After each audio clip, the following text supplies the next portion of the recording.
So I'll just start off, what is off-platform? So the easiest way to describe what off-platform is to tell you is what it's not. So this is on-platform. It's basically the New York Times website, app, newsletters, push alerts, our email briefings, our daily morning newsletter. Basically, think of it as all the things we own and operate, all the things we control. I like to think of it as our house, right? You need your house in order before you invite people in. So luckily we have an amazing team to do all of this. So that's on platform. So this is off platform. So this is an incomplete list of all the things that our broader audience team works on. My team focuses mostly on social, so that's Twitter, Facebook, Instagram. We also have Apple News and search. Another way to think about off-platform compared to on-platform is how people might discover us, right? So if on-platform is our home, it's what we do, it's what people know us for. Off-platform is where people who might not already know us will see us. So if you are scrolling through your Facebook feed or your Twitter feed or your Instagram or Apple News, you'll see us there. And then the hope is, as you were saying, to bring people back. So it's that relationship between on and off platform. So I get this a lot. So that's off platform. So what does my day-to-day actually look like? It's a little bit different every day. But I'll show you an example of why the distinction between on and off platform is so important. The main thing I would say is for off platform, your editorial judgment and your news judgment is slightly different, right? To be successful off platform, it means you have to understand the platform, understand the people on the platform, understand how they communicate, the language. You can't just jump into a platform.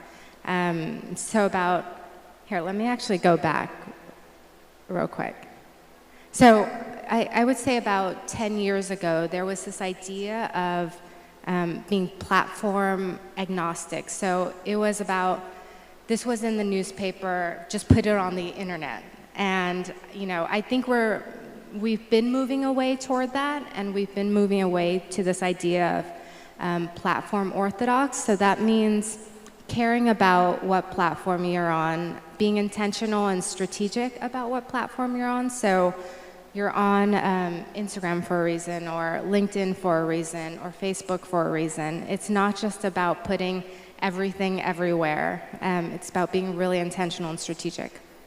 So what does that actually look like day to day? So here's an example from the State of the Union address in the US earlier this year. This is a photo of US House Speaker Nancy Pelosi clapping at President Trump after his speech. And if you were on the internet that night, this was like the social image of the night. Everyone was talking about it on Twitter. It very quickly became a meme status. So people were taking that image and putting their own remixes on it.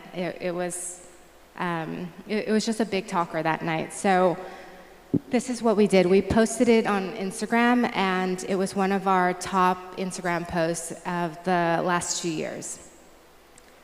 And this will show you the difference between on and off platform. So that photo was not on our front page, and that photo was not on our home page.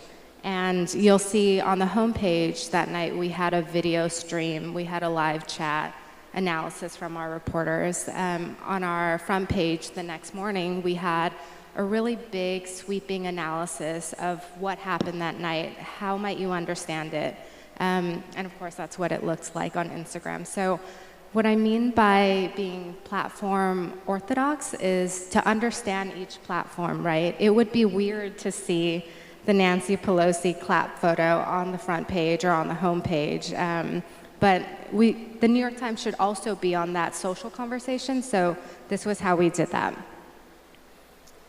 And one of the great joys of being at the New York Times is that this is a photo of Doug Mills. He's our White House photographer, and he actually took that photo of Nancy Pelosi that became a meme. So instead of just, sharing all the memes, we shared this backstory. So we, shared the story behind the photo.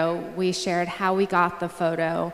And showing that part of the story behind the photo, it builds trust, right? It builds trust on a platform where people on Instagram might not know who we are, what we do, and it just, these small things every day build that trust. So why am I telling you all this? These are 3 relevant things to know about me. So I'm obsessed with news and how people get their information. I used to work at the American Press Institute. It's a journalism think tank, and we did a lot of research and surveys about how people get and share news and how the media industry was changing to adapt to digital. So I really believe that a strong press and strong newspapers and strong journalism is a pillar of democracy. It's like a club in here. The second thing is I love anticipating change and kind of like seeing around the corner and predicting what will happen next. Right before the New York Times, I was at BuzzFeed, and I was in 2 roles there. One, to launch the BuzzFeed News app. This was in 2015, so I would say it was like at that point where more people were starting to use their phones than their computers and get news on their phone. So I would say we really pioneered how we use push alerts today. It used to be that people would just send like headlines in your push alert and you'd get it on your phone and it would sound really weird. So now I think you'll notice that push alerts sound much more human. They're sentences.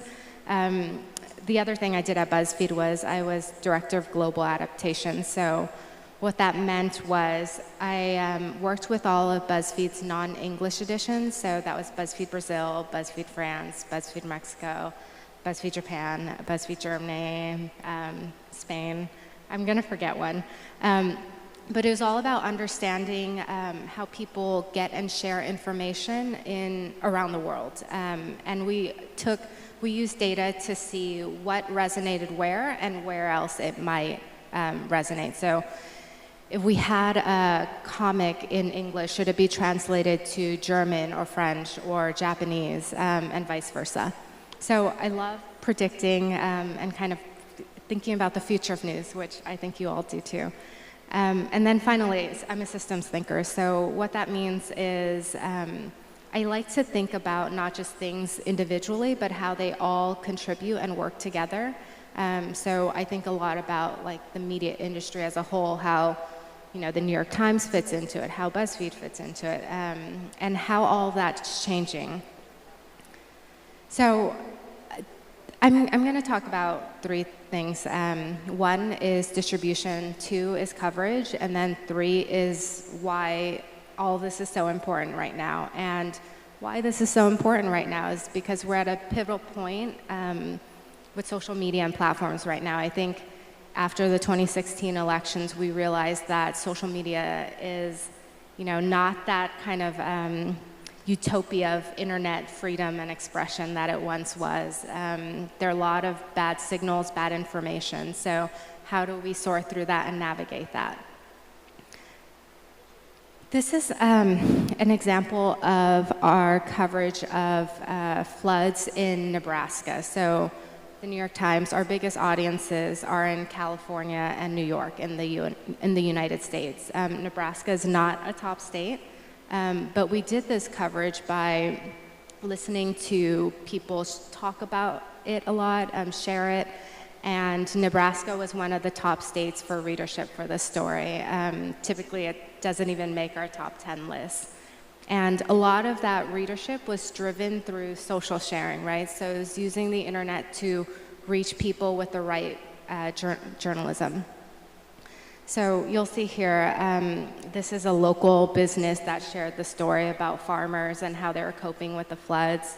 The National Farmers Union shared it. People talked about how they were experiencing the flood and just sharing it within their communities. So even social media just continues to be a really important way to reach people with relevant and important journalism that they care about. But it's not just about distribution, right? I think for a long time we thought about social media as just pushing things out, like I publish something, go post it online. And I think that's missing half of the story.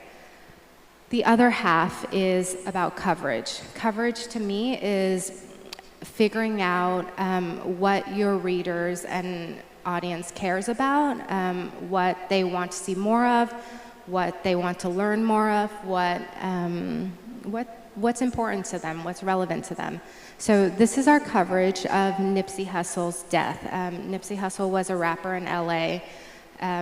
He was known for his music, of course, but he was also known for his philanthropic ventures. So it was a big deal that he became a famous rapper, but still lived in his community. So following his death, there was a lot of conversation and talk about his death. The community was mourning him, not just in LA, but globally. Beyonce posted about it on her Instagram, which she never does. She never posts anything really external. Nipsey Hussle was also one of the most searched and talked about stories on social in 2019 so far. So my question in showing this is, would the New York Times have covered his death in this big way 10 years ago without the search and social signals? And I think that's really important. And I think, if we don't take in those search and social signals, and all that means is listening to people, right? Search and social are just ways to listen to people. If we don't take in those signals, we'll never kind of see our blind spots or learn from them. So this is our whole coverage. We were kind of late to the story initially, but we really heard that people wanted to read more about him, learn more about him, and really invested in the coverage. So where are we and what's different now? I said we're at a pivotal point, and people have always shared information. Propaganda has always existed. Misinformation is not new. It used to be on tabloids, it used to be on the radio, but now everything is just moving faster. So what's new now is that the feedback loops are tighter and faster, and the scale is unprecedented. So what that means to me is that, it used to be that you would say something on the radio and you'd have to tune in, and then you'd have to write a letter to tell someone about it. Now you can listen to me here, tweet it, and learn something. So the feedback loop is tighter and faster. You learn more quickly, you distribute more quickly, you take in data more quickly, and obviously the scale, the internet opens up mass scale, and I really learned that at BuzzFeed, right? So it wasn't just about the internet in the US, it was the internet globally, and that's taking in different countries, different languages, different communities, different platforms. So in addition to all of that, I have my phone on me right now. I'm sure you all are holding your phones, I can see it. But our phones are such a personal part of us now that you can reach people not just faster, but in a more personal way. So, we share things that make us feel something. We share things that make us angry. We share things that make us sad. And that's, that action connected to our personal behavior and psychology is also connected to the algorithms that power these platforms. So it exasperates the misinformation and disinformation. How many times have you seen an article that made you mad and you're like, I'm going to share this without making sure if it was right or true? Or you might have family members or friends who do that. So with the spread of misinformation, it's so important to focus on trust and build trust. And to me, one of the ways to do that is to explain how we do what we do, how we know what we know to audiences, no matter what platform. So whether they read us on the New York Times or read us on Twitter or read us on Instagram, it's just about showing who we are, really demonstrating our values and mission on every platform. So one way to do this is, I mentioned, talk about how you know what you know, right? These are 3 examples of us saying that we talked to 24 former staffers, that we reviewed drone footage from a bridge collapse in Genoa, Italy, and then, of course, our big Trump taxes investigation, which we reviewed 100,000 pages of documents. So, you know, I think one of the things about the internet and social is that a lot of the signals that we see are garbage. So it used to be that if you had a profile picture and a link to a website, you could assume that that person was real. It's not the case anymore. Again, we saw that in the 2016 election and still now, and that's only accelerating. But it's hard to fake things like this, right? It's hard to fake reporting. It's hard to fake being there. It's hard to fake you reviewing many documents. So I think one easy way that we can all kind of build and rebuild that trust with our audiences is to show our work and be transparent. Another way is, do any of you listen to The Daily or, thank you, or watch The Weekly, which is our TV show? We constantly have reporters come on to talk about their work. It's, you know, it's one, to show your work, but it's also to build that relationship with a person, right? It's not just some random person covering the story. It's Rukmini, who's covered ISIS, who's been to Syria, who's been to Iraq, who's reviewed documents, who's talked to people. So we constantly have that, you know, just avenue to show our work, show people, and like help them build a relationship with our reporters and editors and journalists. So I'll end here, which is multiple things can be true at once. I think many of you know people who, or yourself, have stopped using Facebook or stopped using any social platform. You can name your own platform. So people leave platforms for whatever reason, whether that's misinformation, it's fatigue, you feel like you're wasting time, whatever it is, but multiple things can be true at once, and we're spending more time on our phones than ever. If you have an iPhone or Android, you can look at your screen time, and I'm sure it looks something like this. This is a chart about how much time Americans, US adults, are spending on their phones on digital media, and it's upwards of almost 6 hours. I look at mine, and it's close to that, a little bit more embarrassing. But I'm sure if you look at yours, it's similar, right? So I share this to say, so much news is happening online, so many stories are have potential. Again, back to Nipsey Hussle, you can think of President Trump, you can think of, you know, Bolsonaro. There's so much happening on the internet that I think news organizations need to kind of understand that and really understand all these platforms and understand how to cover this in a smart, more systematic way, right? So what do we do? I don't think anyone knows what the answer is, and if they do, they're lying. So here's my best guess. I think these are the 3 things that we should focus on that will help set the foundation for what we need to do to kind of prepare for this. So it's 3 things. It's news and media, right? It's how does information travel across the internet and around the world? How do people get information? What platforms do they use? How do they use it? What are the platforms like? And then it's psychology and human behavior. This is why I shared that because of our phones and mobile, it's so much more personal. A lot of these algorithms exploit that. So how does our psychology affect how we consume that news and information, right? It's not just how we get the news, it's what we do to it once we see it.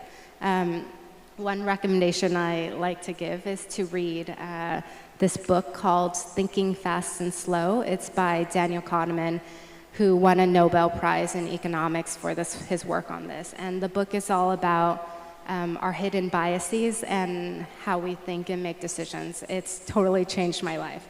and I think has made me a smarter and better journalist and better at my job.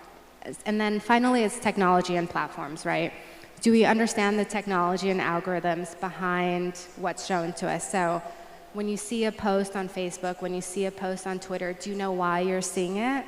When you see a post on Instagram, do you know why you're seeing it? All of these things are so opaque to us, but it's really important that we understand why we're seeing what we're seeing. Another one is when you search for something on Google, do you know why you're seeing specific results, and from whom, and how that might change from one person to another.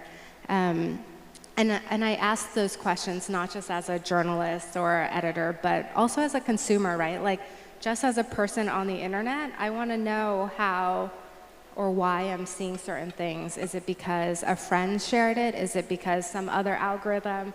Is it because some company has gamed their SEO, and that's why I'm seeing it? So I think that's really important. So I don't have the answer, but I think this is my best guess. Obrigada.